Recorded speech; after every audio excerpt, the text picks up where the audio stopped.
Tama yung role mo niya. So, nadalian ka. So may magka-fantasy.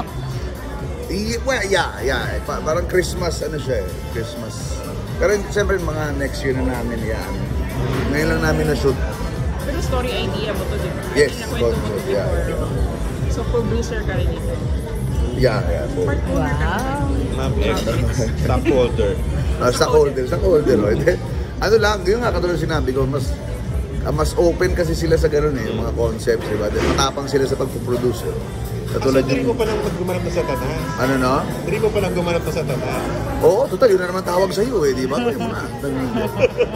Hindi, maganda kasi konsepto pambata siya eh. So, naisip namin gawin. Nagkaroon ng konting delay para, pero thankfully na yun nga, natuloy-tuloy namin after nung kay after Australia. Nagawa ko yung Fusa Libre, tapos ito. So, lahat naman yun next year. Tapos sa inyo yung trip kay ano? Yes, tapos na yun. Edited na yun. So we're just waiting. Kamusta? Ganda. Hindi naman sa ano, ganda. Very nostalgic yung movie.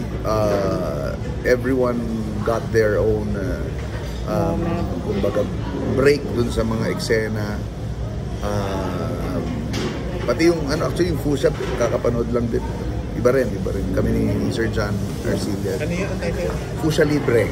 Ako wrestler ako na badi. So parang gigil na gigil ka ngayon sa career mo, ha? Ano no? Gigil na gigil. Pinapatayo kang bahay, no? Masaya naman, masaya eh. Masaya yung yung trabaho. And again, thankful nga ako dun sa May second wind, diretso, no? meron kang regardless of the bashing, we're still doing well. Kahit may everyday show ka, anong time yun? May pelikula ka pa rin. Oo, kaya yung mga shooting ko, ganyan. Bukas, katabi talaga ng pwede kong takbuhin yung APT. So yun ang usapan lagi? Yun ang usapan lagi. Wala akong ano. Yung bata ba dyan, yung anak ni Dong? Yes, si Shena Stevens. Siya yung si Chichi. Siya yung basta.